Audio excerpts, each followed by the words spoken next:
something you can't fix. If you can't fix what's broken, you'll go insane. It's Jay and Adam. It's Preview.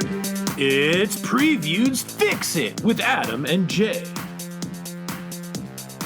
Hey, Peaches! Oh, welcome to Fix It, where friends don't let friends fix pop culture alone. I'm Adam. And I'm Jay. And you're our listener. Hey there, listeners. Hey there, listener, out there in the podcast space or in the YouTube space, or both.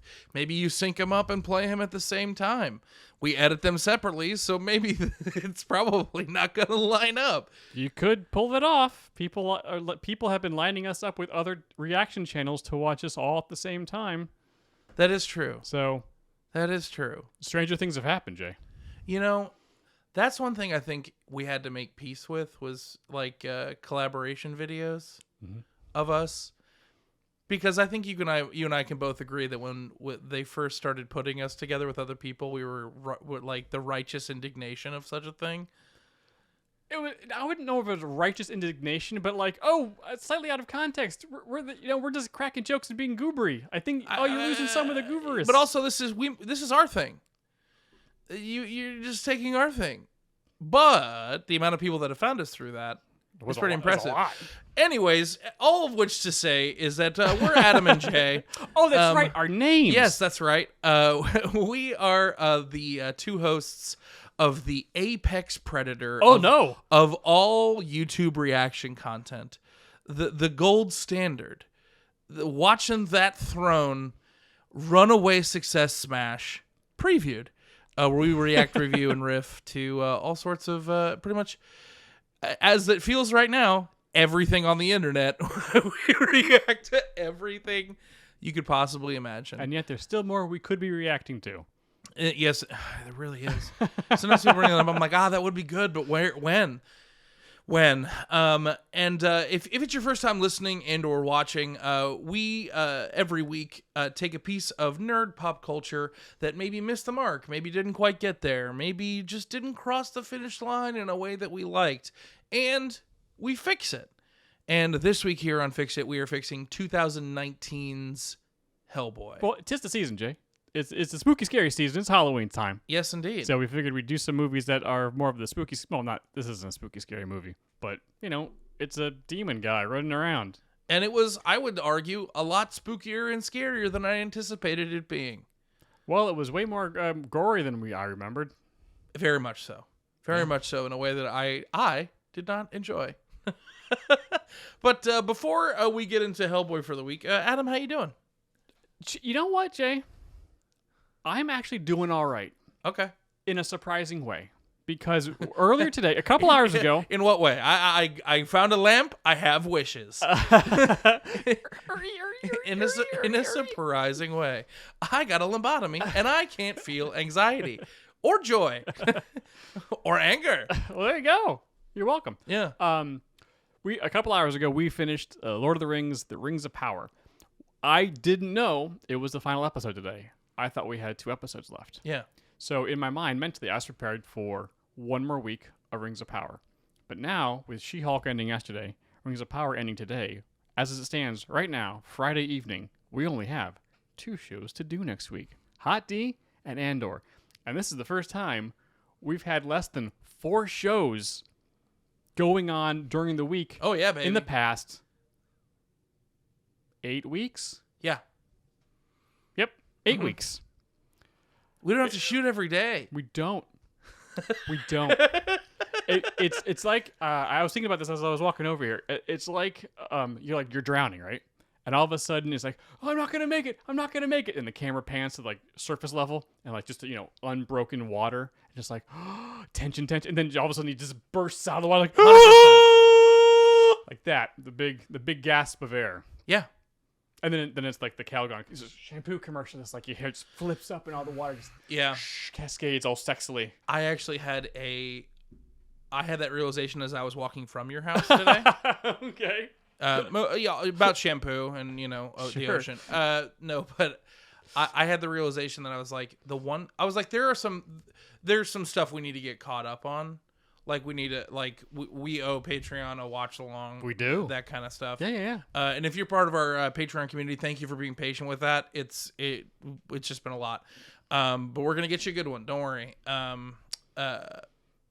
But sometimes you and I, as much as we're like, there's so much to watch, there's so much to stream, there's so much to there's so much Discord to do, there's so much. As much as we get like that, sometimes when you and I have just a hair amount of downtime, we have a tendency to find other things to make in a way that I was like, we are not doing anything more than we are contractually obligated to do.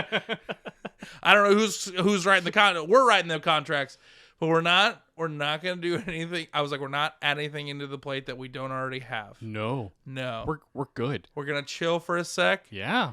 And by chill, I mean work on the other stuff that we have to do. That's honestly, after the deep breath and the hair whip with all the water cascading around, my first thought was, we actually have time to work on all this stuff now.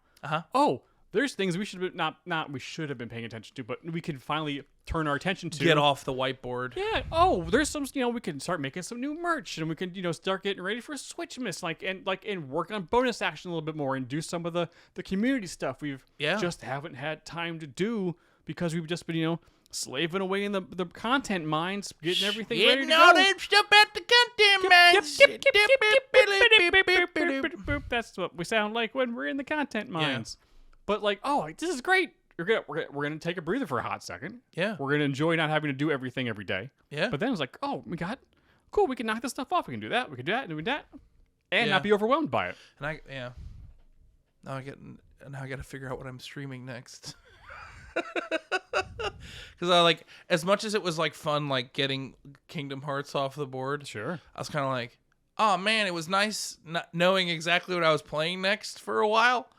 It was nice just having a progression. And I'm like, however, I just did a casual Fall Guys stream on Thursday. Sure. I didn't know that game still existed.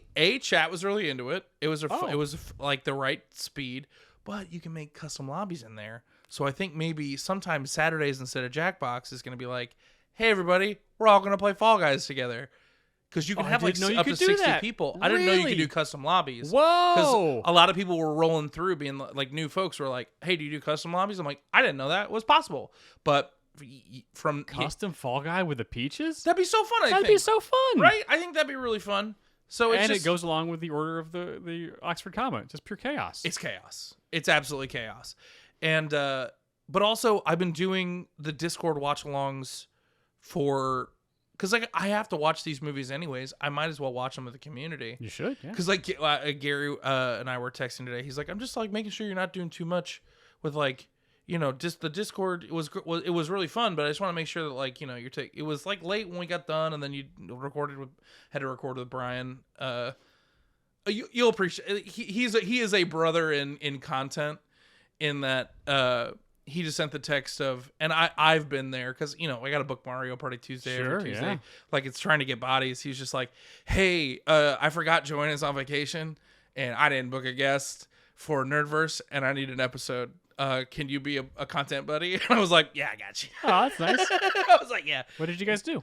We just talked about She-Hulk. It was just a She-Hulk wrap up. It ended up being a great episode. If you don't check out the Nerdverse, check it out. It's really fun. It's a lot of fun. I don't know why I'm advertising other podcasts. Brian, don't you dare. Brian. Yeah, don't you dare. Brian. Don't you dare. Brian, don't you dare. Don't you dare to interrupt right now with a pitch for your other podcast. Don't you dare. I'll be very upset with you, Brian. Adam, thank you so much for the welcome invitation. Yes, you should check out all of my other podcasts, like The Nerdverse with Joanna and Brian, where we talk about everything from Marvel to DC, and from Harry Potter to Star Wars and beyond. Everything from the movies to the TV shows, so check that out. Plus, it's also spooky season, so you should check out Talking Horror with Jamie and Nikisha, where we talk about old horror movies and brand new horror movies from the perspective of mental health and human behavior. We also do our likes and gripes for all those movies. In addition to that, there's always Broadwasted, where we get drunk with Broadway stars. It's me, our friend Kevin, and of course, Kimberly. So check out the Nerdverse, Talking Horror, as well as Broadwasted. And just to let you know, Talking Horror is on YouTube, so you can find that as a podcast or as a YouTube channel. Back to you, gentlemen. Good job, Brian. But all this to I'm say, glad you didn't do anything right there. Way to withhold. Hold. all that to say is that I mean, I gotta watch the movie anyway, so it's not really anything extra. But those have been really, really fun, and it gets people excited for the episode. Yeah. It gets people to like actually watch the movie, so they have a frame of reference. Yeah. So if you're not on our Discord, join our Discord, discord.gg/previewed. Check it out. It's the best community on the internet. And yeah, I guess I do watch-alongs for whatever we're watching for Fix It on Discord, so you can watch with me. Because I need to watch it days earlier because it takes me all week to figure out the pitch. I couldn't turn it around Whereas as fast. I watch it and go, well, the problem is that the way my week lined up, I would have preferred to have done it earlier. Sure. It was just the only time that worked, honestly. Yeah. We've been busy. But also, sometimes I have a tendency to watch a thing and then go into a mind cocoon. A mind cocoon? Yeah, whenever I'm like staring off in the middle distance going, That's your brain just puking all over itself, spinning digesting itself. Yeah, spinning a web. And then creating a beautiful butterfly of a fix. Yes, a beautiful creature that will fly out. Yep. Yes. I remember Peacemaker. Oh, yeah. Ugh.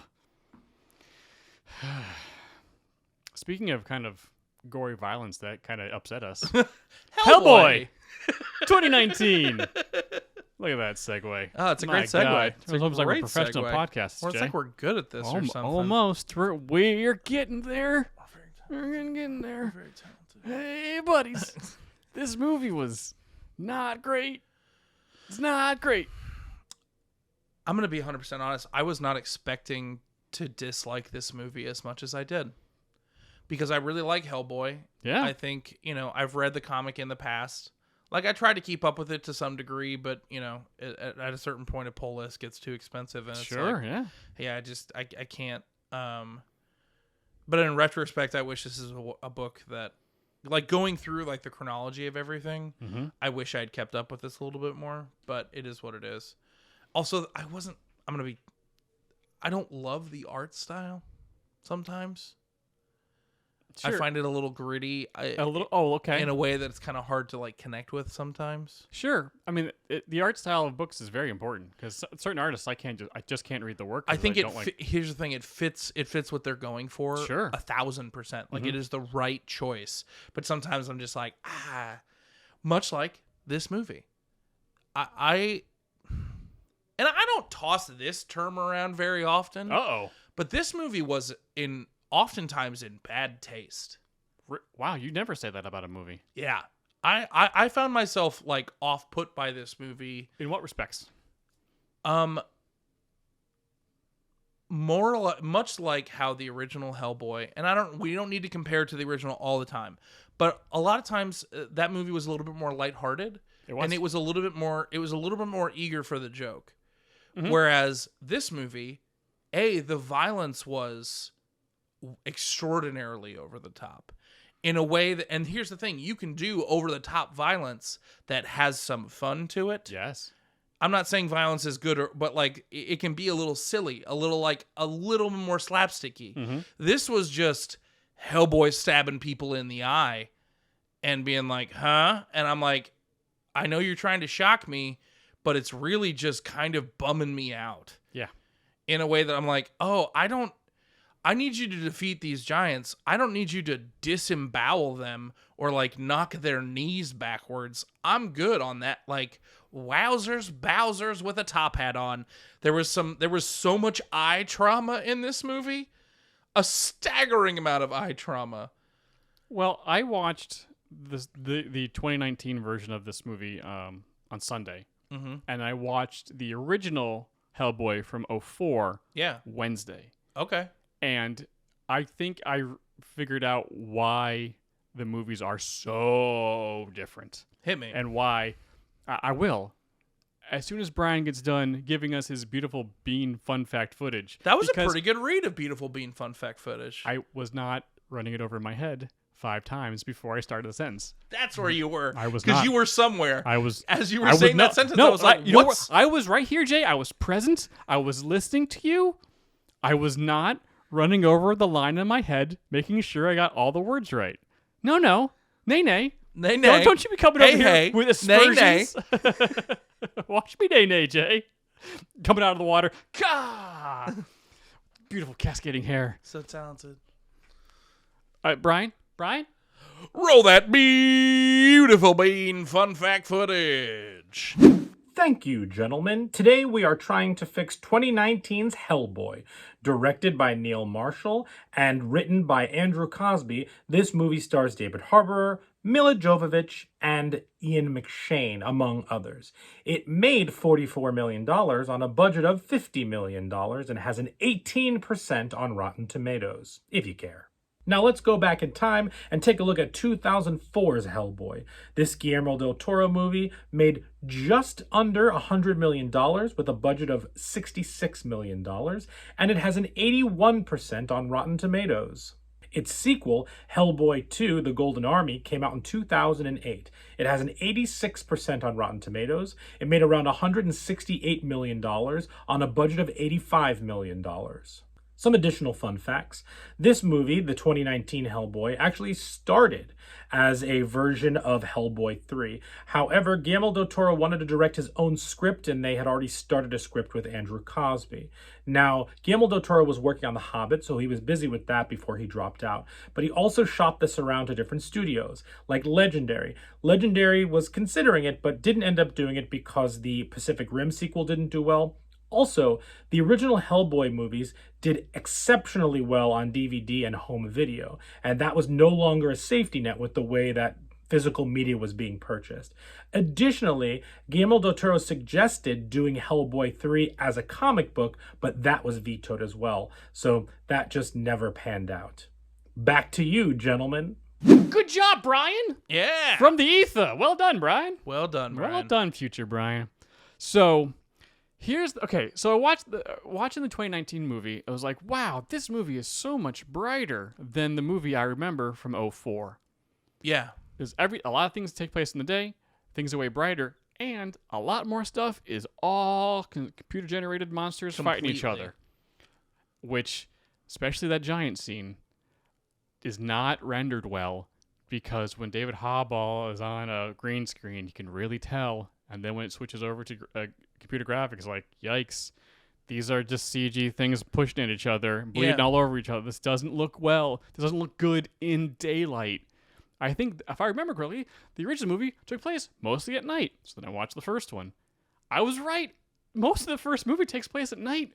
And most of all the creatures and stuff were all practical. Yeah. There was only a few times where they switched over to CG because they needed to. But, like, it was sparingly. And it was quick shots. And the practical effects are where the magic in those original movies are. Yeah, it really is. Like, they built a full Abe Sapien suit. Yeah. Like, Doug Jones was in it. Yes, Doug Jones! Good old Doug Jones. Everyone loves the Doug man, Jones. the myth, the legend. Yeah. Like, they built a Krause suit. Like, he's fully there. Mm-hmm. It's really fun. The dog thing that every time it dies, there's two come back in from the first one. That's a practical suit for a lot of it. Yeah. Not the whole thing, obviously, because it's running around, scampering, and doing crazy stuff. But, like, there's a lot of scenes where it's a practical suit. So, like, it's right there. It looks, and I think they crafted the story to lean towards the practical effects.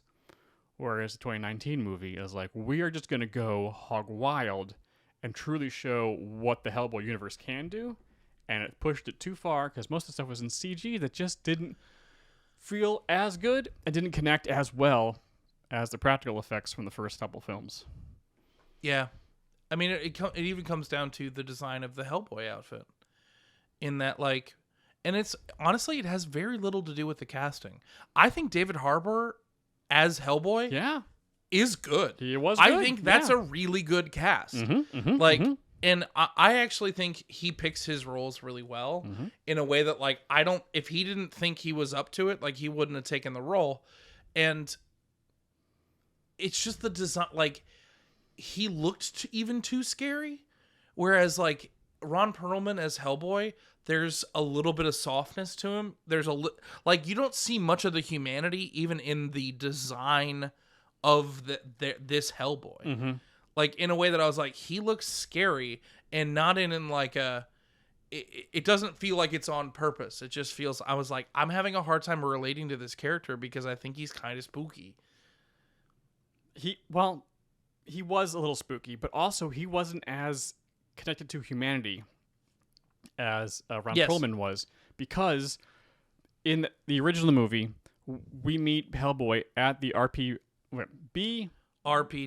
BPRD. Oh boy, I'm going to get that messed up a couple times. Yes. The Bureau. The Bureau. Just say the Bureau. Bureau. We're calling it the Bureau, and we're moving on. You know, we don't gotta. We don't. Look, we play to our strengths. Yes.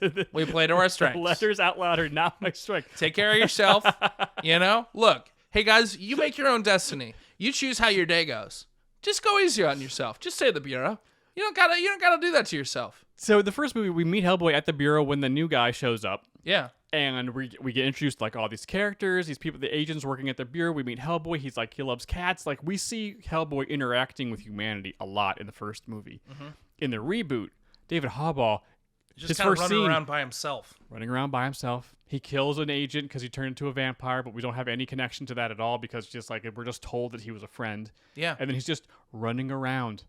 We never actually go. Do we even go to the Bureau at all in that Barely. movie? I mean, they have that second location that's like the bunker. Yeah, they're like, oh no, we're going to England, and then we're just off to the races. Here's, we haven't even met people at the Bureau in the U.S., but then we're going to England with that other special place with the guys who are all immortal, and then you do the giant hunt thing, and then he gets betrayed. And then, like, after that, M11, where we meet our friend who's the Jaguar or whatever. Like, we're just meeting new societies and new groups of people who deal with this stuff before even meeting the original one. Like, the pace of the movie is just so fast. Yeah. And we meet so many people, and we don't have a time to connect with any of them. So there's no emotional connection to any of these characters, which all diminishes this version of Hellboy. Yeah. Where we took time in the first two movies for everyone to meet Abe and Liz. To hang out. And the human agents. And, like, we cared about all of them. Especially Hellboy cared about all of them. Because every time an agent got killed in the first movie,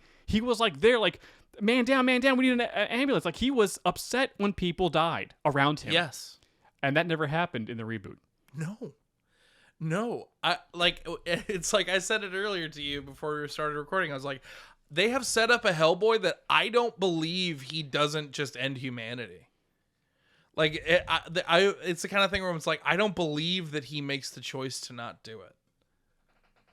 Well, here's the other thing. When I watched the movie on Sunday, and I get to the end part, where I was like, oh, he's King Arthur's descendant or whatever. I was like, oh, that's an ass pull. Okay, this is ridiculous. No, that's comic book accurate. When I looked it up on Monday, I was like, holy crap, that's from the comics. Wait a second. All these characters are from the comics. The way the movie was presented really felt like this was all like original content set in a Hellboy universe they just needed to reboot. It's extraordinarily frustrating as someone who really likes Hellboy that this is a film that basically is trying to reboot and give us a new universe. But hey, they don't give us anywhere to land in that new universe. Nope. Like, if anything, that's where the Bureau comes in handy, because it's like, we need a home base, like, not just literally, but like mentally as an audience member. We need like a place to land, take a sec, and then go on the adventure. This just... We don't even land. We're just like still trying to like coast. By the time like we get halfway through this movie, and you're like, oh, we're still going. Okay, we're just catching up with everything as new things keep popping up. But the storyline of the Blood Queen and all of this stuff is, for all intents and purposes, they have since like, continued on and retconned a little bit in order to like kind of like fudge the numbers and get him back. But this is for all intents and purposes the final Hellboy story. This is where it all comes crashing down. Yeah. Like it's the thing where it's like, this is not like this. Oh, it goes well and great. And what's next? It's like, this was not supposed to go well and great. I was shocked to find that Nimue was a comic of bad guy. And the fact that this was one of the last Hellboy stories. Yeah. Like, Hellboy is a completed story. Like, it's the unit he's done. Magnolia. Well, yeah, he defeats Nimue, but he drags her to hell with him. Yeah. Hellboy dies. Yes. He comes back and then destroys the world and then kind of restarts it with another god or whatever. Like, so like it's a horrible ending, but then it turns into a good ending because like, hey, life brings a new, like he fulfills his destiny and then, but then starts new life and, Earth will continue on. But like, this is the most buck-wild place to start. yeah, the last basic story, and then it's like, oh yeah, Andy's King Arthur's son. Andy gets Excalibur. I was like, this is insane. How do you start? This is no. I felt like this whole thing was an ass pull, and it wasn't. It's straight from the comics as the last story. Like, this is one of the more comic book accurate comic book movies we've seen in a truly while, but it is. really, really doesn't feel like Every character is from the comic. Every story beat is from the comics. But recontextualized to be like the first story just doesn't work at all. Yeah. It's so insane. And here's the thing: when doing some research for my fix, and reading the Wikipedia entry like 3 or 4 times, Hellboy's story isn't very long, but it is deep. The lore is very deep. Mm-hmm. So like, there's a lot you can draw from, but like, it gets super complicated. Like, who the ultimate bad guys are, or what the giant MacGuffins are, or like the different levels of like evil angels that are in different hell. Like, there is a lot here, but there's only like a dozen stories or big arcs they tell through the whole thing. So like, it's a rich mine. You could craft a really cool 3 or 4 movies out of this and tell a complete Hellboy story. Dumbing down a little bit some of the lore, making it just kind of not as deep and a little easier for the general public, but like. The first movie took like some of the first stories.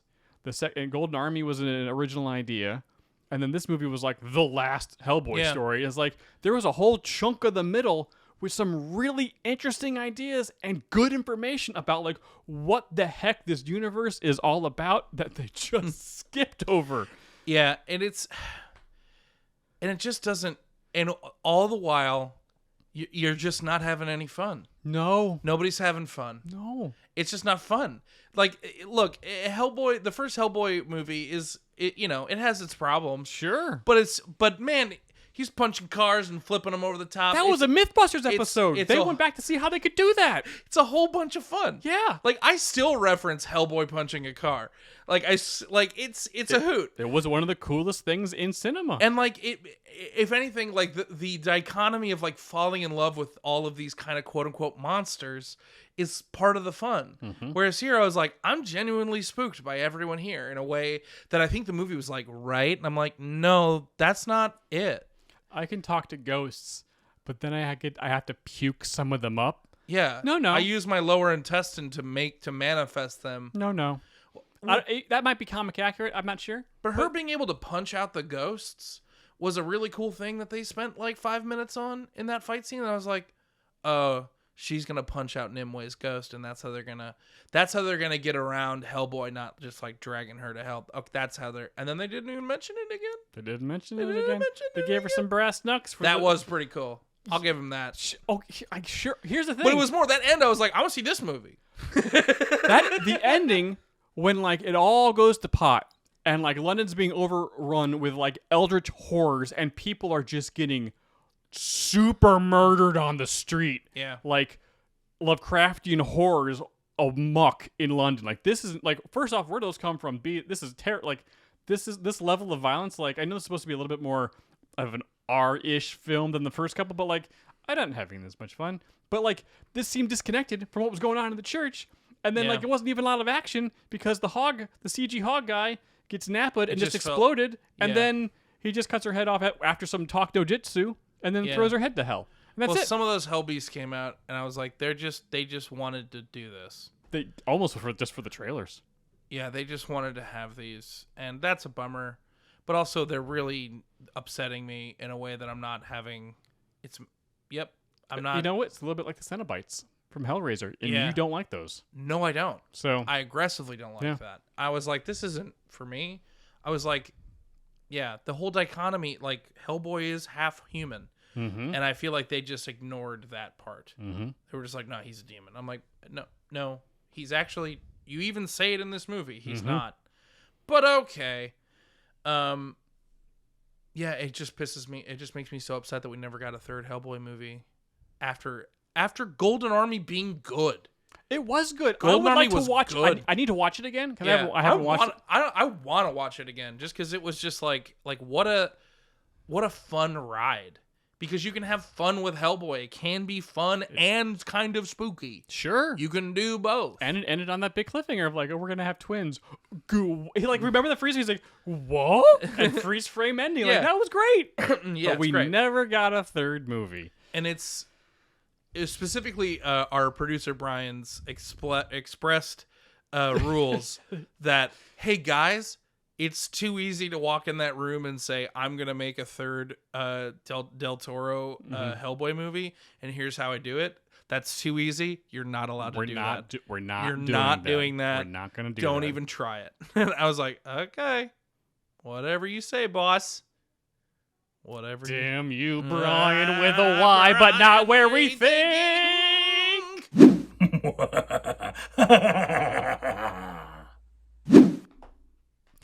Hey, Jay, should we fix this movie? I think we should fix this movie. Who's going first? Do you want me to go first? I feel like you've been going first a lot lately. Okay. Mine's pretty much, I wrote out a bunch of stuff, and I spent most of, here's the thing. Before either of us fix the movie, we've been doing this now for about 3 months. Yeah. After watching the movie on Sunday, and then doing a little bit of research to be like, oh crap, this was from the comics. Oh, there's a lot of stuff here, blah blah blah. For whatever reason, and I don't know why, I put like a lot of pressure on myself to bring it to not only to bring it, but like to do this comic property justice. Well, because when you do, and I think you and I are in the same boat, is that when you actually like kind of go into the research about it, from what's rare about these comic books is that you get for the most part, a pretty cohesive storyline. Yeah. And it wraps itself up pretty nicely. It doesn't do the thing where it has all of the spin-offs and all the other stuff. I mean, we get a bureau book, right? And that's great. And we want that. Yeah, because there's characters we care about that we need some adventures. Yeah, but they're pretty committed to telling a through line here. Yes. And I think they wildly succeed. Mm-hmm. Mm-hmm. But like when you read through it, you're like, nah, like this is just really good. Yes. Like you want to be able to do this justice. Like, if anything, like, it almost makes you turn the lens back to the 2004 and be like, you guys, there's a lot of stuff you could have done better, guys. Yeah, not a ton. Because it was very comic book accurate as well. But the book sets such a standard that, like, you're like, oh, yeah, like, crap. Like, you really want to, like, you want to do Daddy Hellboy proud. Yeah, kind of. You want to know my favorite thing about doing the research about this? Is that this takes place through a very specific timeline. Mm-hmm. And like it's like Hellboy's like through the 60s, 70s, like 80s, 90s, but like a lot of the major action is happening like in the 90s. And in my headcanon, I was like some of the stuff like a lot of the big stuff in Hellboy happens like as the battle for Hogwarts is happening in 97.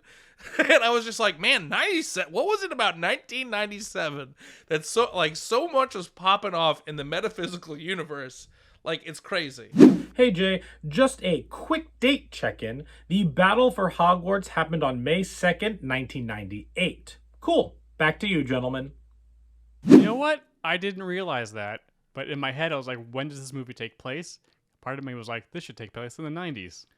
It absolutely, like, if anything, I want in my, yeah. So I think that honestly, like, affected my like mindset about it.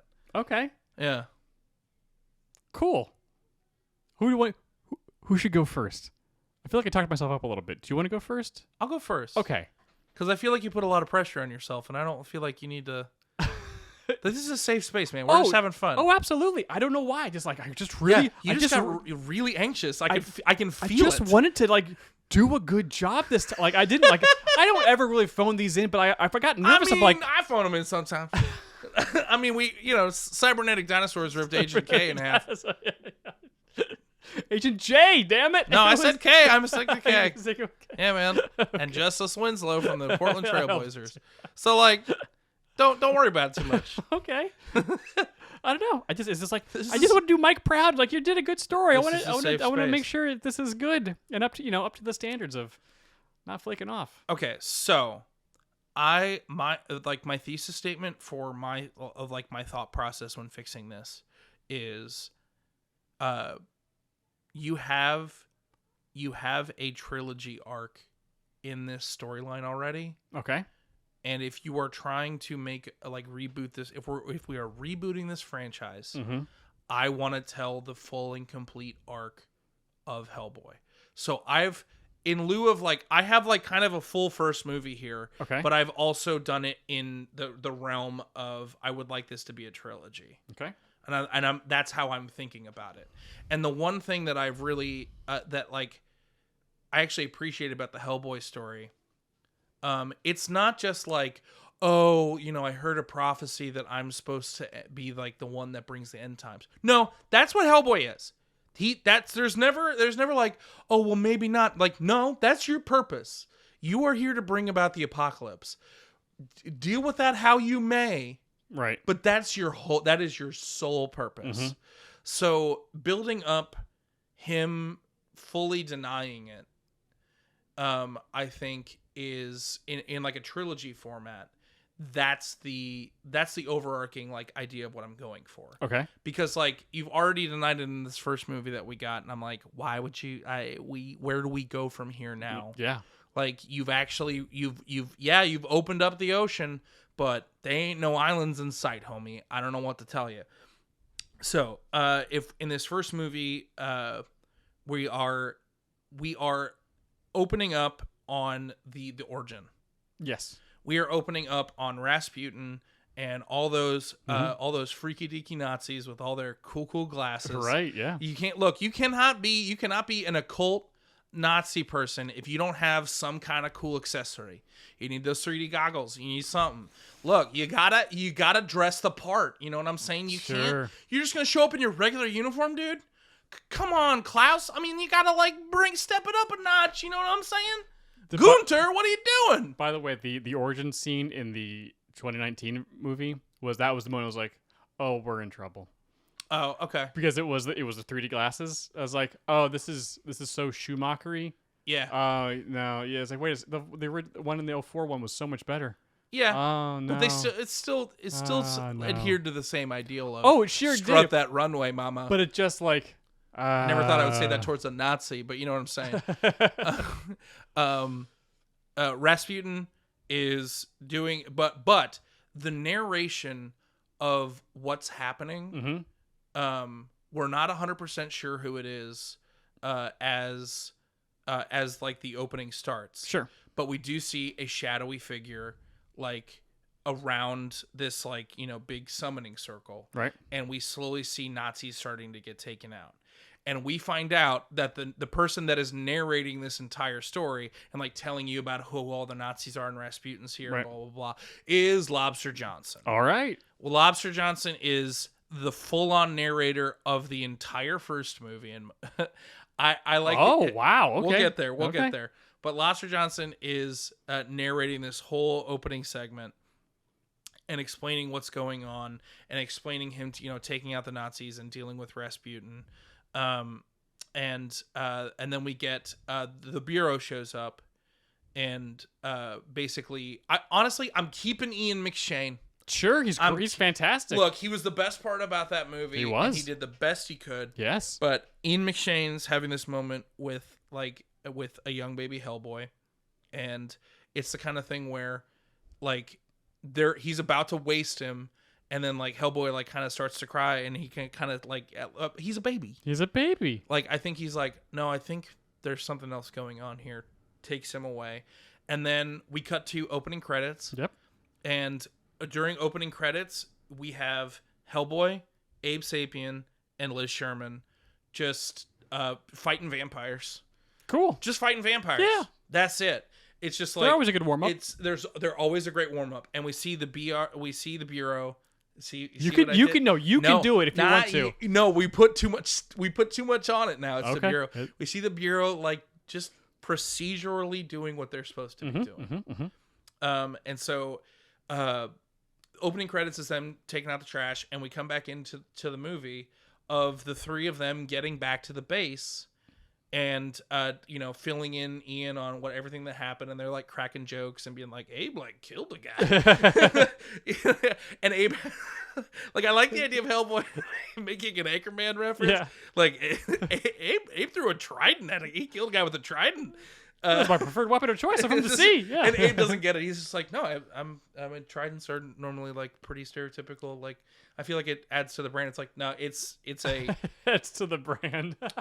you don't. It's fine. Like, they're having fun. Yeah.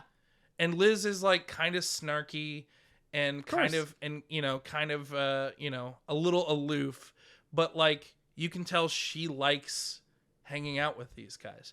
They have their little segments of the bases. We get to see that, and it's Ian McShane getting all of the rundown of what just happened, and we come to find out that Hellboy was like, yeah, like there was one guy there. They had a what are they called in Dresden? The thrall. Oh yeah. What does he call him? A familiar. Not a familiar, but he has this. It's the guy, like the helper guy. Yeah, but it was specifically from Dracula, and it was really clever. And wow, great, good podcasting. They caught one of the familiars, and like, yeah, we're bringing him in for processing just to see if there's like any other, like he's probably just gonna freak out, and like we know how to help these people. It'll be fine, right? And we see like the guy in processing, like getting like taken by.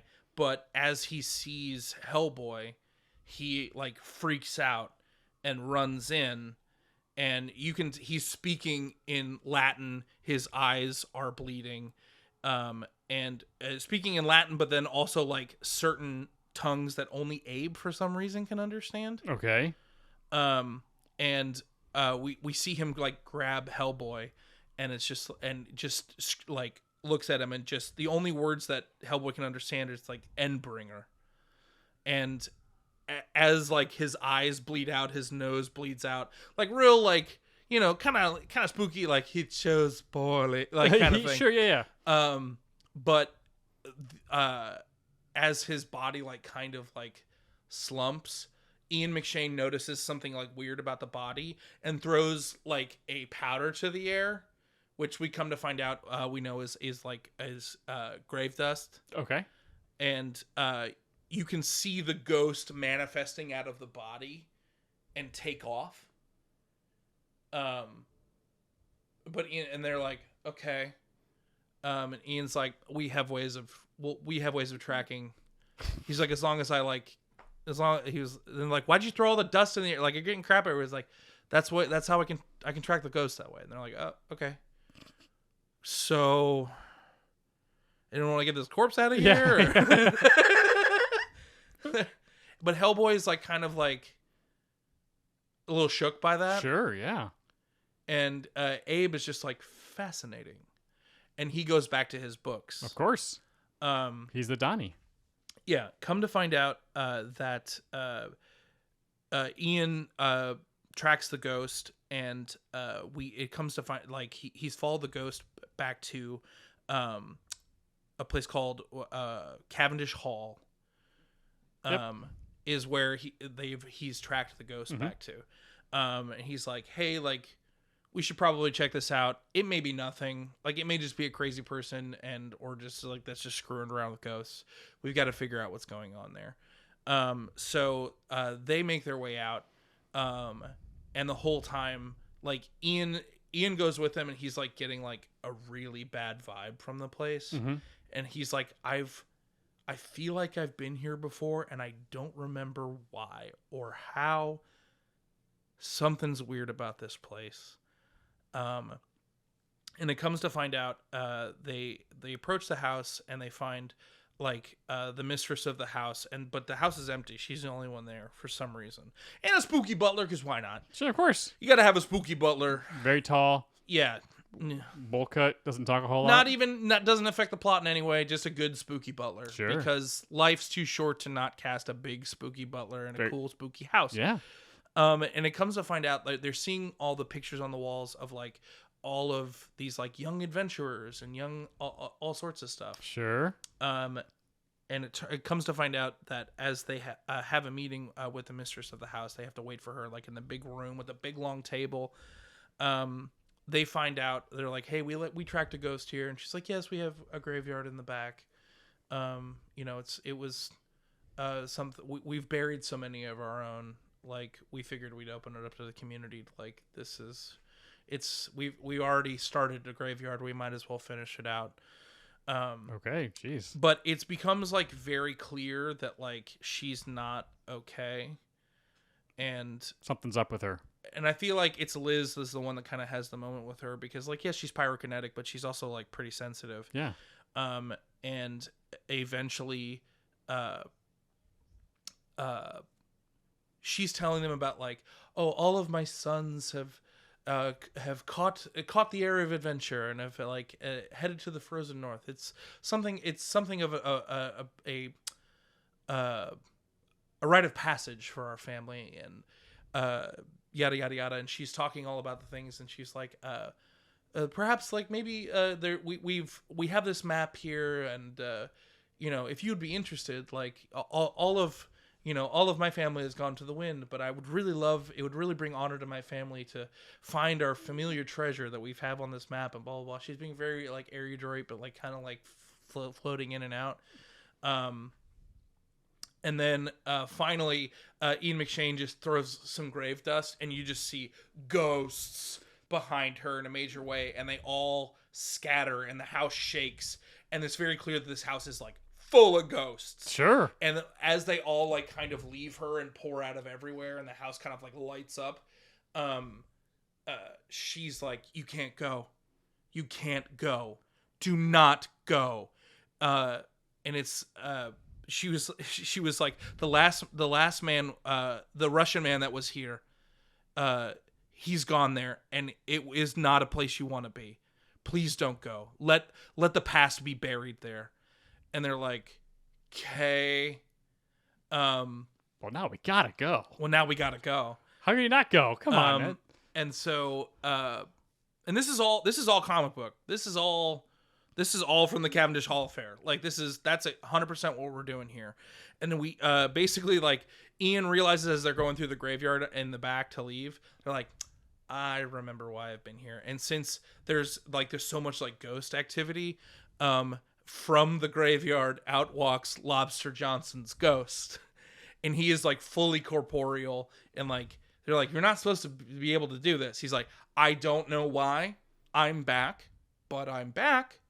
Hey, oh, you're the little red guy, huh? Cool. I remember you. Like, I remember you. Why have you not aged a day? Interesting. To Ian McShane. Right.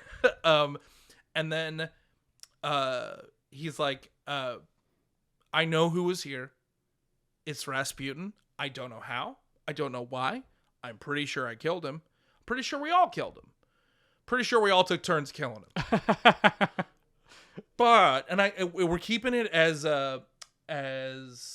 what's his name from Wings. I thought that was great casting. Oh yeah, I loved that. Mm-hmm. Honestly, the Lobster Johnson post-credit sequence, fucking love Lobster Johnson. I was like, this is it. I was like, I love this. This is the only thing I like. Yeah. So they make their way up north. They rent a boat. They do all that movie stuff of planning an adventure, and like they steal the map from the lady, obviously. And as they're going up, as they're traveling up into the Arctic, they are boarded at night by a bunch of sea creatures who look very similar to Abe, but like spookier and scarier. Sure, of course, like yeah. And do they have tridents? Yes, they all. Yeah, I mean, or Spooky tridents. Yeah, or quintet. What is the What did they make fun of Aquaman for not having the trident? He had like a quintet. Quintet. Yeah.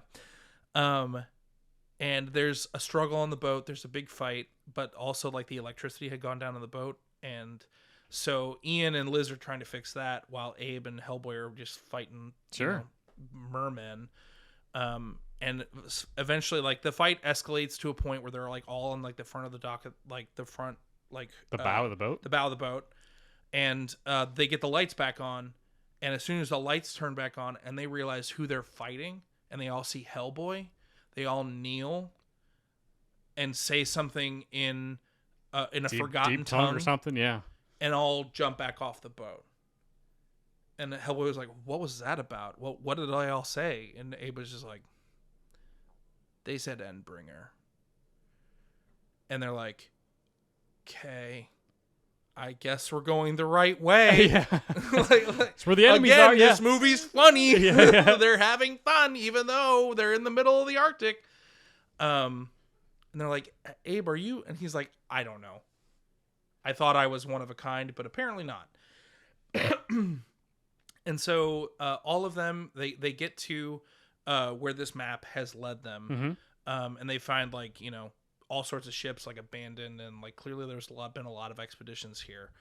And they proceed out into the frozen north. I like the idea of Liz, like, kind of keeping like a bonfire like in front of them. Sure. Something fun to keep them warm. You don't have a pyrokinetic and not have her heat the group. Well, yeah. And then we get to the spot, and they find just like an old like temple underwater in the middle of the ice. Cool. Like, for some reason there's no ice there, but as they approach, like, the temple rises out of the water, like as like Hellboy, like his footsteps start to burn, and like he's feeling weird. You can see like the right hand like lighting up, and like things are not going well. And eventually, as they like venture into the temple, basically there has been an eldritch god there, which in the book is Ogdru Jihad, which is like a many-faced dragon. Yes. And Rasputin, who has been resuscitated for reasons, is there with some undead Nazis, and they are trying, because why not? Of course. And it's Hellboy. We want to see him fight undead Nazis. Yes, we do. It's just fun. He hates the Nazis. So they're fighting Nazis all the way into to get to this like big chamber, and Rasputin has basically like just he's lost all pretense at this point. He's like, "Hi," like I feel I like the idea of Rasputin being kind of nice. Yes. I like him being like, "Hi, I thank you for coming. I had to organize a lot of stuff in order to get this to like work out." Like, I like the idea of him being like Sacha Baron Cohen or something, like very friendly. Sure. Okay. You know? Yeah. And she's just feeling like, I know. It's a lot. Like, I've been a lot of different people over the years. Yeah. At this point, I feel like let's just cut the fighting, and we can just talk it out. And I feel like you and I and they have a lot in common, so let's figure it out. And all the while, like I feel like that's one thing that, like, for my research, I don't know if we ever really got like a lot about Abe. We didn't. And I like the idea of him being like part eldritch. Oh, that's something new. That's something new and fun for me. Sure. And I like the Why idea not? of like him being like kind of connected to this as well. Sure. And Rasputin being like, "Oh, you must be so excited! Like, he's like kind of your god, like at least part of your. He's like a demigod. He's something." And I like the idea of Hellboy, you know, having like a long conversation of Rasputin, of what Rasputin explaining to him what he actually is, and also explaining to us as the audience, like, here's why I brought you here. Like, it wasn't just an accident that you got brought here. Yep. Like, here's why we're doing this. Yep. And this is one of the... He's like, you're the key, Hellboy. And this is a door. There's plenty of doors for you, honestly. This is an option. I figured this would be one of the easier ones. I know it was so hard to get here. It sounds crazy. Like I'm sorry. I love Nice Rasputin. Sure. Well, it goes against type. It's funny. Yeah, and he explains to him like, you're gonna end the world one way or the other. We might as well just get it out of the way. Yeah. This will be the fastest. That is all you're here for. Yeah. And Hellboy, like, if anything, that's where some tension comes up between him and Ian McShane, when he's just like, "Did you know about this?" And he's just like, "Yeah, but I thought maybe we didn't have to." Like, I did the best I could. I kind of liked some of that stuff in the movie, like the father tension. I kind of did the best I could. Mm-hmm. Like, I did the best raising you, and eventually it comes to a point where it's like, we're gonna have to. Rasputin realizes that like the niceties aren't going to work, and he's just like, okay, great. Like and it holds Ian McShane and his friends hostage. Yeah, basically. of course. Yeah. And I like the idea that like Hellboy's like, okay, and we're stealing part of like this first movie is that like Hellboy like approaches like the giant dragon and starts to ascend to his true form. Sure. The crown, the horns grow back, and I like the idea of him getting there, and he gets like a vision of everything that he's going to be doing, similar to the other movie, from the Jihad, and he realizes that like I can help you do this. Like this is your demon half, and he's like, wait, this is my demon half. What about my human half? And they're like, well, once you enter into this, like that won't really be a thing. He's like, oh no. And that's when he rips his horns off and uses his horns to basically like, because we need eye trauma in a Hellboy reboot, like blind one of the heads of the dragon. Oh, okay.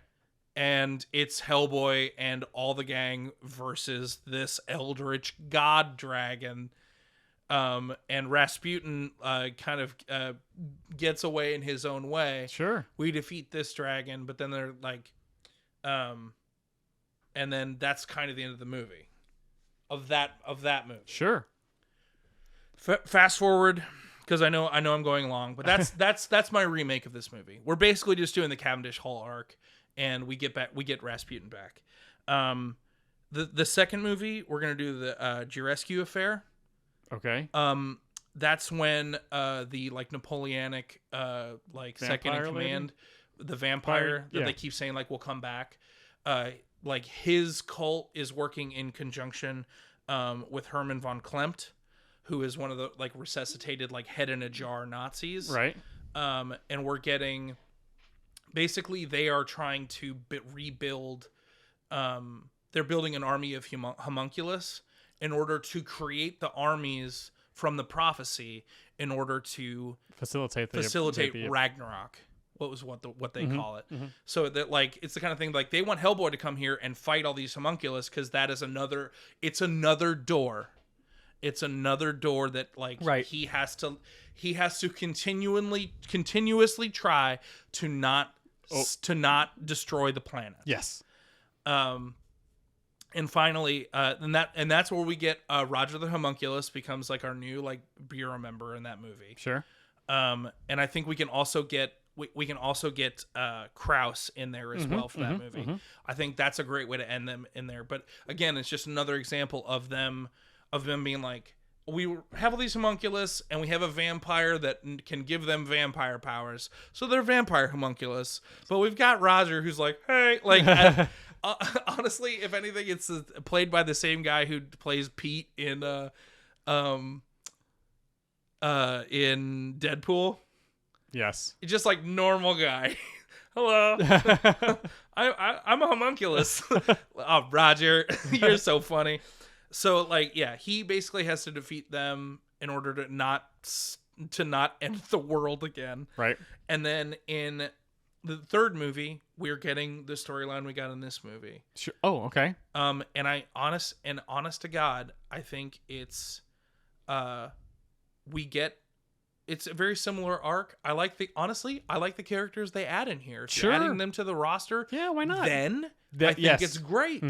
I love that. I like the idea of her coming back, all the Arthur stuff, finding more about his story. Yeah. And this being the sword being the real deal of ending times, like the quick and dirty way of making this happen. Yes. She's like, so many people have tried to do so many things in order to get you to just do what you're supposed to do, but this is the fastest way, sweetie. Again, very nice. They're all very nice. Right. Because they just want to end the world. I don't think that's so bad. And honest to God, in this third movie, I think Hellboy ends the exact same way. I think Hellboy's gone at the end of this movie. I think he doesn't quote unquote end the world, but like he has to kill himself in order to not save the world. It's an Alien 3 ending. Yes. We end the Hellboy, this Hellboy trilogy ends with no Hellboy. And then, the Bureau just has to keep moving on. Yeah. There are still other threats out there. Yeah. So that's my like heady, like overarching. Sure. There's a lot more to fill in. Oh, of course. Yeah. There's enough here for multiple movies. The only thing I would add in is that the killing blow that sends both Hellboy and what's her name into hell. Nimue? Nimue, yeah. Is Lobster Johnson. The ghost of Lobster Johnson. Yeah. It's the best. It's the only thing that succeeded from this movie was Lobster Johnson. Even the little brand he had. Yep. I was, you want to see the brand? I was like, yes! Yes, I do. This is great. I love it. The claw. The claw. The claw. So good, man. It's so good. But yeah, I think because the comics like kind of have it there. You got to add some more stuff. Like, oh, you got to twist things around a little bit to make it a movie. But yeah, there's enough there in the comics. Uh-huh. So, okay, that was very good. Almost too good. we have something. A couple of things are very similar, coming at it from a different angle. Yes. Okay, so my movie is basically we could do it two ways. We could do it in the 90s or we could do it modern day. Either one works. I just think it's kind of fun to think that it was like. Oh. I was like, oh, this is a 90s thing. Oh, like, absolutely. It's just a fun because there is a day and date that everything happens in Hellboy. Oh. Which is kind of fun. That's cool. You know what I mean? Yeah, then we can just make it a period piece. Yeah, it's like it's almost like they wrote this story like on a calendar, which is fun. So my idea going into this was, I wanted, since we had a couple of attempts at Hellboy, I wanted to do a younger Hellboy story. Yeah. And I know Mike Mignola resisted that for a really long time, and then he wrote a couple younger Hellboy, like 2-page stories or whatever, and they were big hits. Only because like he ate, like his body aged so quickly, but his mind didn't age very fast. Right. Yeah. So, in my idea, that whole like he ages in dog years type of thing is kind of in play, and I would like to cast a slightly younger actor. Okay. Not by a whole lot. Do you have someone in mind? I really don't, because of the makeup. Because I don't know who would have the working good looks. Yeah, to be like, I feel like you have to do makeup tests on this in to order be to see like, what... but somebody like in their early 30s, just so Hellboy just looks a little younger. Okay. Because in my story, I'm cribbing a lot from the first movie in 2004, recontextualizing it. Yeah. And Liz is our audience surrogate in this movie. Not new FBI guy, it's Liz. Okay. Because I feel like that was the big problem with the 19 movie, is that we didn't have any audience surrogate. We were just thrust into the world following Hellboy, who knows everything already, so we're not explained anything. No. So, slightly younger Hellboy. This is the first time Liz has ever gone to the Bureau. So she's in her early 20s. So Hellboy looks like he's in his early 30s, but mentally he's also like, in his early 20s. Okay. Because I think there was a little bit of Selma Blair is in her 20s here, and we have Ron Perlman in his 50s. It's kind of... It's a little... Yeah. I always thought the love story between the two of them was a little contrived. But I wanted that to be a big integral part of this story. Okay. Which is why I wanted to age Hellboy down a little bit. Gotcha. Okay, I think that makes more sense. Yes. So it's a slightly younger Hellboy. Same Hellboy, just looks a little younger. He will eventually get to that point, but like at the moment when we meet him in this first movie, it's not Ron Perlman and Selma Blair, which is like kind of like, I don't know, guys. Yeah. Yeah. So my pitch is basically very similar to the first movie, but we're going to do a couple of things quite differently. So we're starting off. We have to start this movie off with the origin, right? Yes. The island off of Scotland. It's too fun. It's too fun, but also like it's important. And Hellboy is not a well-known enough character. You can just start off a reboot or a new movie franchise with this character without doing the origin. Like Batman, like, well, everyone knows Batman. We know his parents died. Like we can just skip that. We can just go to him. But but those characters are few and far between. Yes. Like it's pretty much Batman and Ninja Turtles. That's about as far as it goes. I would also argue Superman. Sure. But sure. like we need, and maybe Spidey. But yeah. But like Hellboy needs his origin in his first movie. Yeah. So we do this. It's very similar. I think Sam Raimi would do a great job directing these films. Yeah, that's good. Because we can't do Guillermo del Toro again, but he was closer to it than whoever did the 19 movie.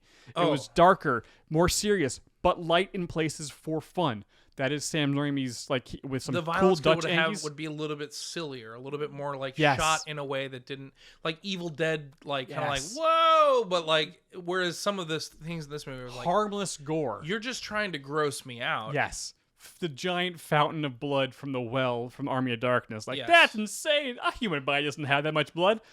But that's creepy, but also that's kind of funny. I think that tone would work well here. Mm-hmm. So, we follow Professor Broom. Yes. And with the Allies, they assault the island. They stop the Nazis from doing the ritual. But it's Rasputin, and they specifically say, we're trying to open a portal to hell to get the power to help stop the Allies from eventually winning the war. Yes. Because in the first movie, there's like, we got, to like, the Ogder Jihad. Yes. Is like, no, they mention that in the credit, or like they have text on screen, like, it's like, no, that's too soon for that. Don't mention that yet. That's information that needs to come later. That was no. We don't. Rasputin's just trying to open a portal to hell for power. That's it. Ta-da! Very easy. Allies come in, disrupt the ritual, and Broom and Ilsa are fighting over Rasputin's book. Rasputin gets tossed into the portal to hell. Oh. The portal explodes. Broom and Elsa are bathed in power, the explosion. They're close enough to it. They go, blah. Gotcha. Elsa has the book when they land. She scampers. Hellboy, they find, all the Nazis arrested, the Nazis are killed. They find Hellboy. And he is a baby Hellboy. Much like the 04 version, not the 19 version. Because watching much cuter. He's got to be a little cute. He's got to be a little cute. And he looked cutie. like he was 4 years old in the 19 version, which was like, that's kind of weird. He was like a little baby in the 04 version. And the hand looked way better in the 04 version than the 19 version. Why is that? I don't know. I would like to know why, but you know why? Because I think they actually built it. Honest to God. That could be it. That could have been a CG thing. I don't know why, but no. But I think because they built it on Ron Perlman, they had a better idea of what they wanted it to look like on even if they did CG it on the little baby, they just had a stronger idea. In general. Oh, okay. On David Harbaugh, his hand was a little bit clunkier as compared to Ron Perlman's. Yeah, I don't know. Anyways, so origin basically the same. Broom and Elsa bathed in the thing. Rasputin gone through the portal. Hellboy's come out. Yeah, great. That's how we get Rasputin. That's how we get Rasputin in the thing. That's how we get him back. And sorry, I didn't mean to like. No, you're right. Like, but I see the. You're planting this. Yes. Yes. Planting I see what you're doing here, and I like it. Okay, modern day. It could be now. It could be the 90s. Pick whichever one the studio thinks is best. So now we follow Liz. It's her first time to the bureau, and she's in her early 20s. She's not distraught like she was in the original movie. This is the first time here. She's just a young girl who's got pyrokinetic powers and is looking for help. And Broom, of course, is out looking for special people to be a part of the bureau who can help them in their quest. Hey, I think I can help you out. So we follow Liz through the bureau. We're meeting different agents. We meet Abe, and he's all being cool and Abe, and it's awesome. And then eventually, just like the first movie, we follow around and we see Hellboy. Looks a little younger. Lots of cats. He's a cat guy. Love Hellboy. He's great. But he's playing with him a little bit. Like it's awesome. He's not as distant. We want him hanging out at the bureau for a little bit. Yes, but through this, and then so eventually he's in his early 20s. But in our first meeting here between Liz and Hellboy, we can see there's some chemistry here. But we also see that there's some tension between Hellboy and Broom.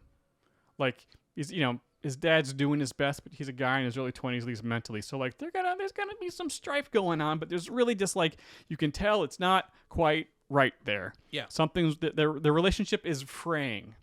But we follow Liz through some training exercises. She's trying to control her power. We learn through this that Hellboy is fire resistant, and Liz is like, "Oh, that's good to know because I don't know. I haven't been close to anybody because I'm afraid of burning everyone to death." It's kind of, it's kind 1000%. kind of Rogue's story, right? I've only kissed the guy once, and human touch is horrible, and I'm, just afraid of everybody because I don't want to burn everybody, but like you can't hurt me. Fire's great actually. It's warm and it's comfy. Yeah. So I was like, okay, you see, there's like a little bit of a connection growing.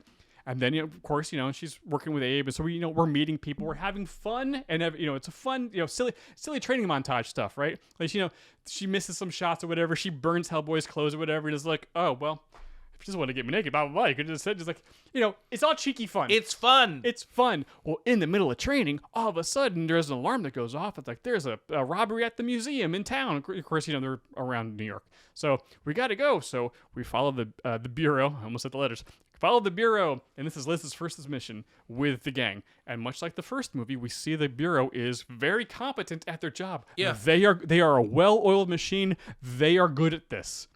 But we see Hellboy and Abe do their thing, and they can walk in, and they realize there are imps, like just all over the museum. And they come to find that Ilsa is alive, and she's stealing some giant slabby MacGuffin thing. And it's like from the end of the first movie, like, oh no, it's a MacGuffin. What? Oh no, but she's trying to steal it. So now we have Abe, Hellboy, and Liz fighting these imps.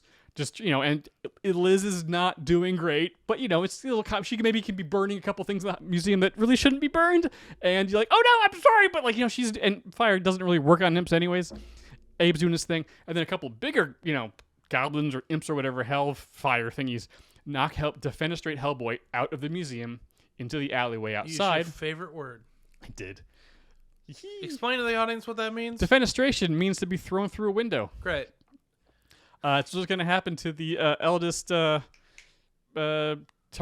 kid on House of the Dragon. Whee! Hellboy lands in the alley, and he's like, okay, I just gotta get back in there. Cracks his bright hand of doom, and a well-dressed gentleman arises from the shadows. I was like, starts talking to him, hey, Hellboy? He's like, I know a lot about you, actually. Actually, I think you can help. I know I've heard that something was going on at the museum. Lobster Johnson? It's not Lobster Johnson. Shoot. And he goes like, who the heck are you? Bobby, pulls out like a gun. Not the Samaritan, just another gun. Lobster Johnson? It's not Lobster Johnson. It's like, oh, I'm sorry. I'm your dad.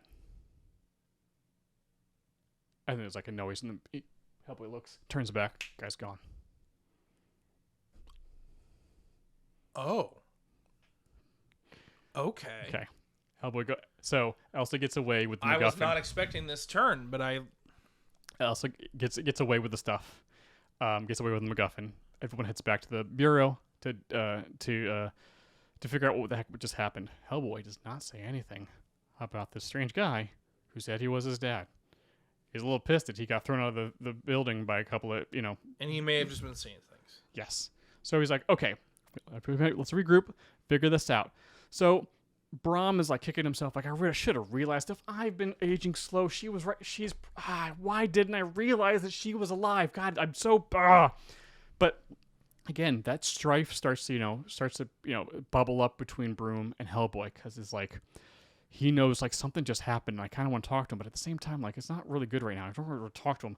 So Hellboy, they're both kind of both people are kind of kicking themselves right now. So Hellboy, this is, maybe the next day or so, Hellboy heads back to the city to try to figure out what the heck's going on, try to find a lead on his own. Liz follows from a distance. No one stalks anybody in this movie. We'll leave it that way. She's just trying to do a good thing and like follow her friend, not in a stalking manner like happened in the first movie. Yeah. A little weird. So Hellboy's out, shaking down trees, trying to find a lead, trying to figure out, A, who this guy who said it was his dad was. Also, who is this Elsa chick, and why is she after this, MacGuffin? And he gets confronted by a couple of really sexy succubuses. Oh, wow. And so now we have another little sexy fight, which I think could be funny, between a couple women who could totally kick his ass, but also it's sexy and flirty or whatever. And then Liz is like, hey, wait a second. So she jumps in to help out. And so there's a little fight or whatever, and of course they beat the succubuses and they fly off or whatever with their little wings. But you can see now that like there's chemistry between Liz and Hellboy, and they're like, he's like, but he's truly like not in a headspace to deal with this. He notices the chemistry, but doesn't mention like there's too much going on right now. Yeah, and just like I need to be alone. I'm in my early 20s. So he storms off. Yeah, and he runs into his dad again. Or the guy who says he's his dad. And I was like, hey, I saw that fight. Sorry about that. I think I can actually help you about what's going on. He gives him a little bit of information, just kind of sparkles a couple of little breadcrumbs for him of like, blah, blah, blah, blah, blah. Also, I'd love to talk to you more. I actually can tell you more about your past and your origins, but I have some business to attend to. But hopefully we can meet again soon. All right.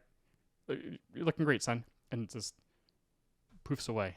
Hellboy's like, okay. Oh. Okay. Back to the bureau. Okay, you crazy. Broom figured it out now. Okay, so Elsa's trying to get these MacGuffins, and she's trying to open up a portal to hell. She's probably trying to find Rasputin. What was ever left of him, if he's alive, I don't know, but like, that's probably what her plan is. Yeah.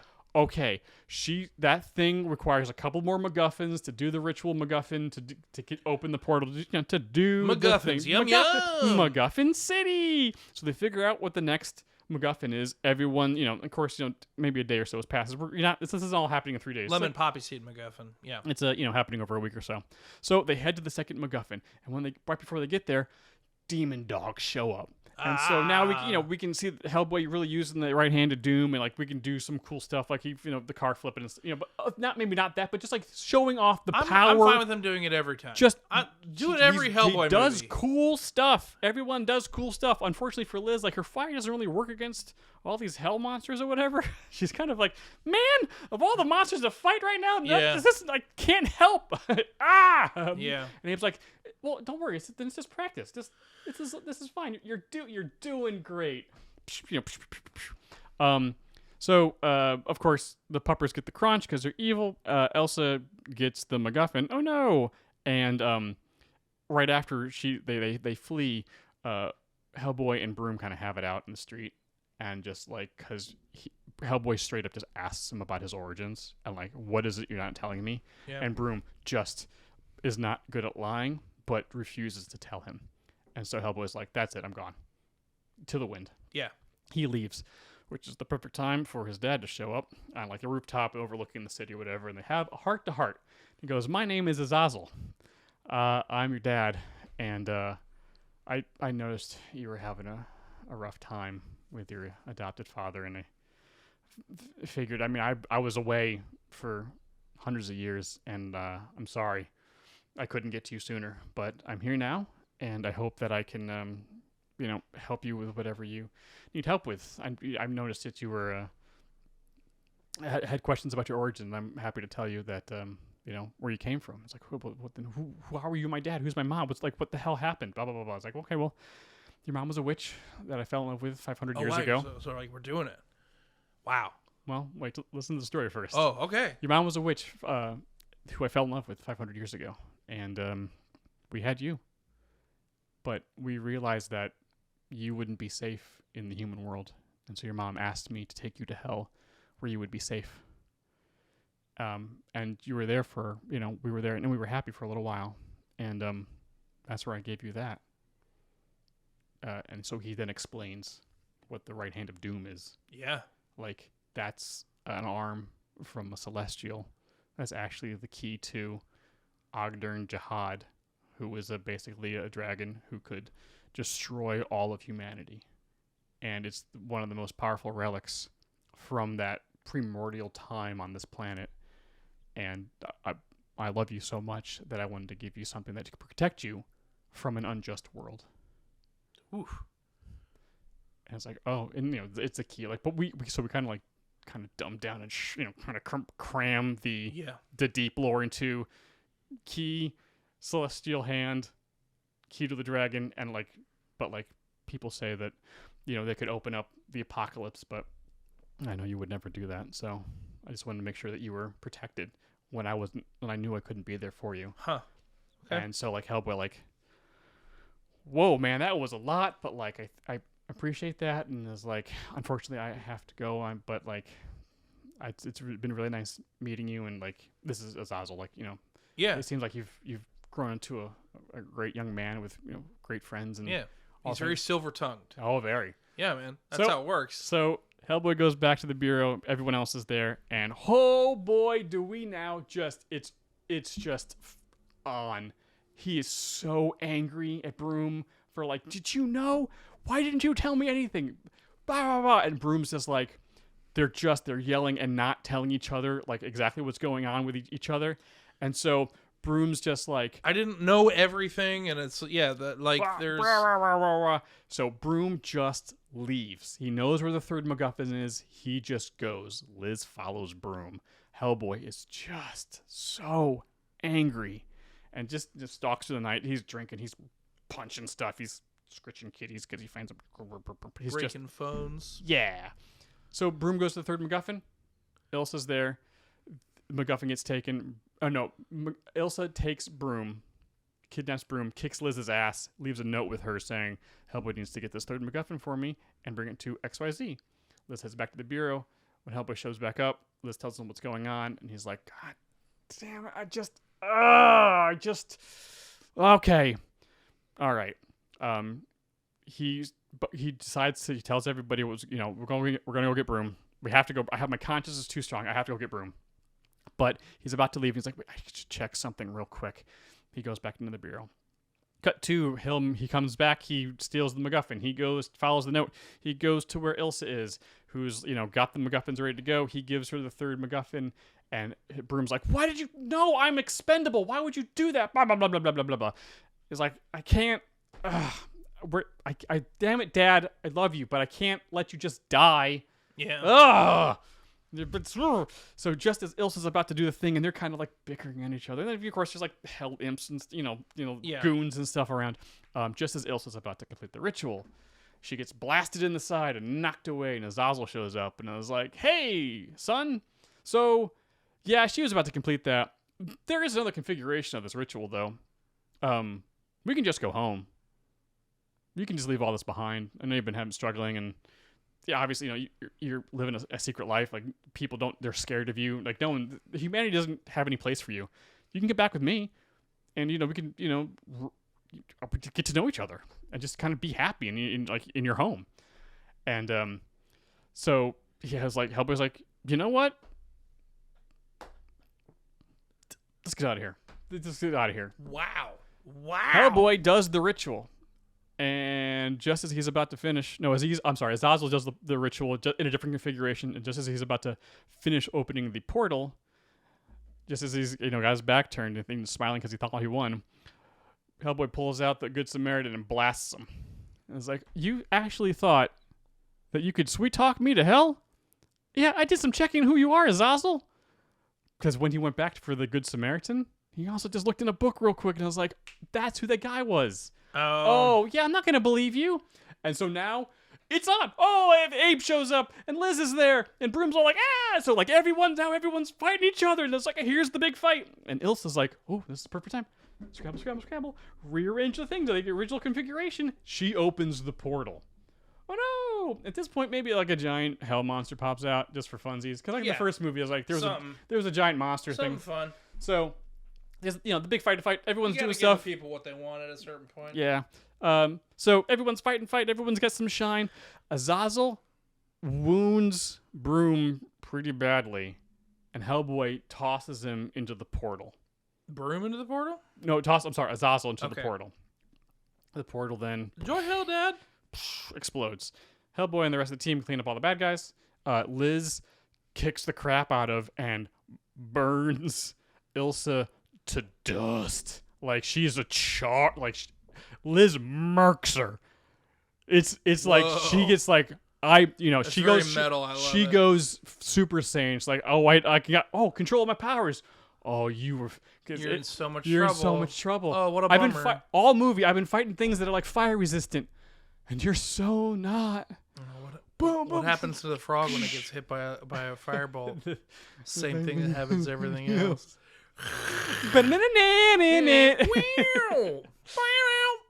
So Hellboy goes to Broom, and he's mortally wounded, and they finally, because Broom dies in like every iteration of the story, unfortunately, but in this moment they finally talk, and Broom tells him, like, I didn't want to tell you what your actual origin is. I didn't want to burden you with this. I love you too much. What Azazel said was mostly true, but your mom was a witch, and it wasn't love. He forced himself on her, and I didn't want you to know that. That's not what you need to do. Your life was hard enough fitting in with all these people and protecting everybody. You didn't need to know that. And I'm sorry I lied to you. I love you. I thought I was love doing you, what son. was best, Yes, but- I did my best. I made it. I know it was a hard choice, but I love you so much, son. And you know, I think you've grown into a really good young man, and you're gonna save us all. I know your destiny is to destroy the world, but you'll find a way. And then he dies in his arms. That's nice. And it's really sad. But they had a moment. They connected before he left. Yeah. He didn't have to be puked up from a friend. He didn't get. He didn't What do get you killed mean? That off was screen. great. I loved looking at it. That was fun. He didn't get killed off screen. Ugh. They actually had a moment. They connect, and so everyone heads back to the bureau. Okay, so like Hellboy now understands, like, okay, his hand's a key to like Armageddon, and like people are out there like looking to use him. Yeah. Things are about to get really difficult, everybody. But you know what? I got friends. I got the bureau here. We can handle it. Great. But everyone hands in or whatever. I don't know. Something, it's silly, fun, little, slightly lighthearted moment, even though we just had a sad moment with his dad dying. Credits. Mid-credit scene. Right after all the cool graphics. We're back to the final battle scene. When Elsa's, burned up bodies. Maybe there's still stuff there, but just like, eh. And we see like bare feet walk up to her, and then crouch down, and Rasputin cups her head. I was like, "Aw, Ilsa, I appreciate your help, but there is work to be done." Never gonna catch me. Never gonna catch me. Never gonna catch me. And then he walks off, and the credits continue. That's it. All right. So the important thing that I wanted to do in this movie was what his hand is, what the stakes are of, Yes. and set up Ogdern Jihad of like giant As- earth destroying dragon that can be unleashed by this thing that everyone expects him to do. Yeah. And I, really just kind of like cram all that, make it super simple lore instead of like, because like in the first movie he's like, I trapped you by your name on the thing. Like, wait, what? Say your name. How is this coming in? We've never even mentioned this. Yeah. And it's like, oh, this is you can open the door to this thing. Like, how did we? So, like, he doesn't go into demon form at all. He doesn't rip his thing. It's just like laying out information and fighting a bad guy and stopping something smaller scale that will then build up to, the dragon gets released. Hell yeah. In my head, we do it in 4 parts. The trilogy, we do an Infinity War at the end. Oh, okay.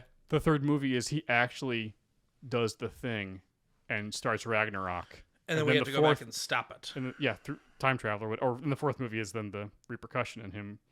Even though he started Ragnarok, he can also then end it and then restart. Save the world after Ragnarok. I'm into it. So Yeah. that's how in my head. That's how I would do it. I love it. So That's great, dude. Yeah, dad feels. Yeah. And what's up with all the dad feels? Like, everyone's got like daddy issues. Hellboy's got daddy issues. Thor's got daddy issues. Loki, same dad, same issues. Star-Lord, 2 daddies, 2 issues. Not even just the guys. We got Hope. Hope's got daddy issues. Well, to be fair, And mommy issues. yeah, Miss Marvel's got mommy issues, so. But Hope Van Dyne. mommy issues, yeah. Or Hope Pym had daddy issues. And mom, well. Yeah. You could say her mommy issues were much smaller than her daddy issues. Because she got shrunk real good. She did get it. And sometimes I smash my Murdoch. All right.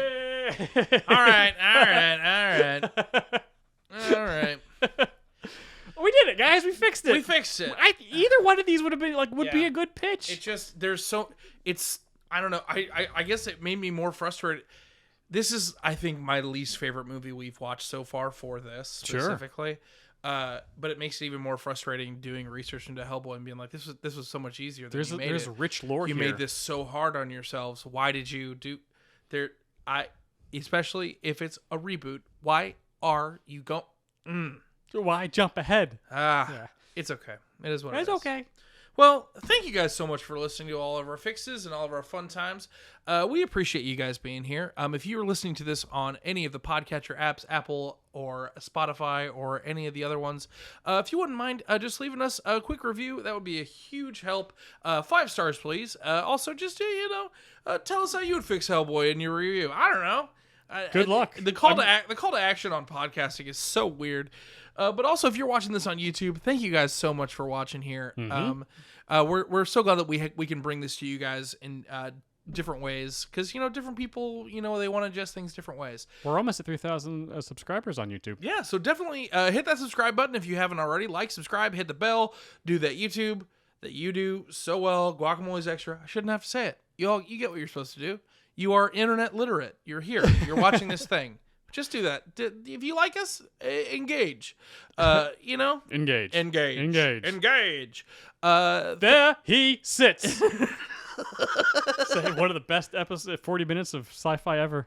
As we end every episode of Fix It, heartbreak feels good in a place like this. It's the slow right hand of doom, Jay. That you never see. Crunch. Crockadoom. Right in the gut. Did you say steak? I swear to God. I refuse to let that bit. No. That was a one episode bit. We'll see you guys next week. Bye. Bye.